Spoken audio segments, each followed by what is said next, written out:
So there I was, scrolling through X the other day, just winding down and enjoying some alone time, when I came across a tweet that shook me to my core. The enigmatic Rank 10 Yugioh boldly proclaiming that the last warrior from another planet tells a better story in his name than Albaz lore does in 3 years of cards.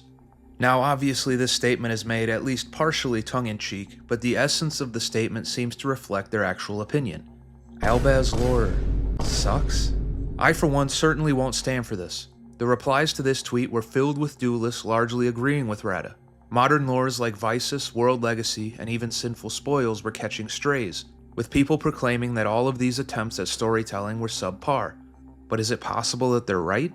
No, it can't be. While I can appreciate the subjectivity of a topic like this, I simply can't accept that one could come to this opinion. That is, given they spent the time to study each piece of art, and read all of the provided lore, and research the connection to historical figures and events, and assessed any correlation between the card stats and significant numbers, and I think I'm beginning to understand the problem here. Could it be that Konami is asking us to work way too hard to see the full picture? Let me step into their shoes for a moment and take a look at the lore surrounding The Last Warrior. Perhaps there's more here than can be gleaned from a quick glance. The Last Warrior from Another Planet is a fusion monster released alongside his fusion materials in 2003's Labyrinth of Nightmare. While his stats are fairly mediocre, the effect attached to this guy is insane. On summon, he destroys all of your own monsters before becoming a floodgate, disallowing either player from summoning monsters. Just any type of summon. That's the end of that. But let's back up a little bit here. The tweet said specifically that Last Warrior's name is what creates the greatest lore. I suppose it is pretty self-explanatory. He does seem to be the last warrior, and is clearly not from this planet. I mean, look at him. He looks like Azog the Defiler if he tag-teamed with Victor Stone against the alien Jello Man. This is ever so slightly expanded on by his flavor text in early Yu-Gi-Oh video games, in which he was a vanilla monster. And I say only slightly because these flavor texts are more or less just his name but used in a sentence. Dark Duel Stories claims he is last warrior to survive and defend home planet. Alright. Battle of Great Duelists tells us that he continues to fight to protect his planet despite being the only one still alive there. And the sacred cards in Reshef of Darkness describe him as an armored warrior that won't quit his fight to guard his planet. However, he is the last being alive in his world.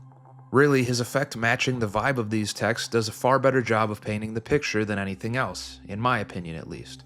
My newfound fascination with this card lies mostly in its fusion material. This card is from an era far predating any sort of functional fusion strategy, with fusion monsters often being made up of vaguely associated materials. And if we're being honest, that was the best case scenario.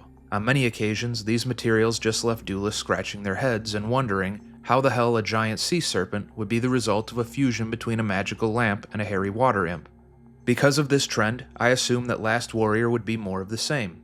On initial viewing, I saw no reason why Zombyra the Dark and Maryokutai would result in a cybernetic ogre. No, not that one. But as you can probably guess by now, I was not only wrong, but this has become one of my new favorite amalgamations of lore in the game, expertly blending a character from the early chapters of the manga with future super secret lore support spanning over a decade. We'll start with Zombyra. Zombyra the Dark is a reference to Zombire, an American-style comic book hero that exists in the Yu-Gi-Oh manga. He appears in Duels 22 and 23 as the main obsession of Hanasaki, a friend of the main gang who gets picked on a lot.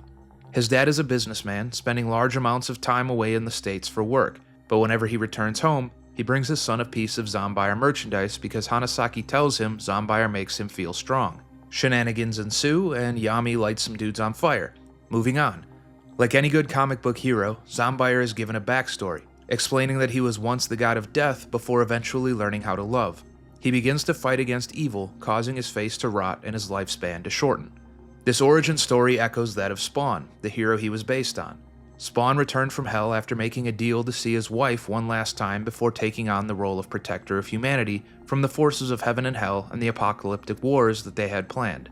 This concept of self-sacrifice is referenced in Zombyra's card effect, causing him to lose attack points each time he destroys a monster in battle.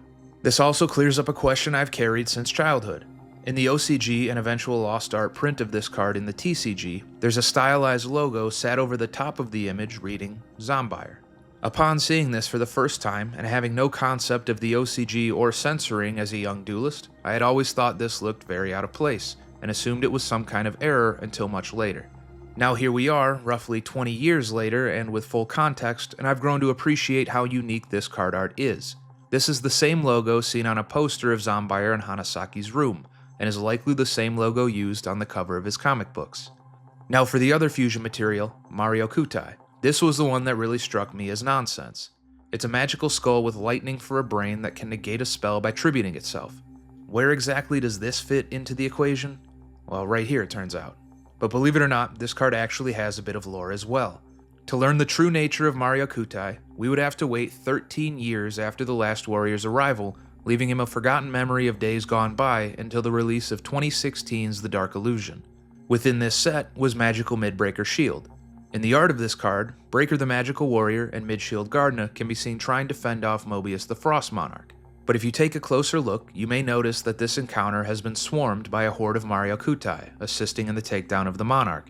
We compare this bit of context with the translation of Maryokutai's OCG name, Magic Power Absorption Sphere, to build out a solid conclusion. The sparking skulls seem to be able to sap the power of their enemies, draining them into feeble foes. This ability makes perfect sense in the hands of the last warrior. His success in defending the planet is aided greatly by this power to absorb energy. Conversely, perhaps this very same skill is the reason he's all alone in the first place. This also complements Zombyra's place in the fusion. Although he takes on his inspiration's loss of life in exchange for the good deeds he enacts, Maryokutai would allow that power to be replenished. The two are also portrayed in opposite manners, balancing them out within the last warrior. Zombyra is a force for good, willing to give of himself to defend the innocent. Maryokutai seems more akin to a piranha, with the drove mindlessly following their natural instincts. The flavor here is immaculate. It even works in the context of an actual game of Yu-Gi-Oh! If you were to build a board consisting of the last warrior of another planet and Magical Midbreaker Shield, you will have created a game state in which neither player can summon monsters, and your opponent is unable to target or destroy your last warrior during their main phase 1. The field spell also disallows you from activating a new field spell, thus preserving the planet the last warrior is defending. The depth portrayed across the story of this simple handful of cards is a work of art, to say the least. And that's without getting into the continuity held between Zombyra and Maryokutai, both having effects that cost a piece of themselves to offer protection from your opponent, which is again replicated by the last warrior and costing you the rest of your board in exchange for a powerful floodgate effect.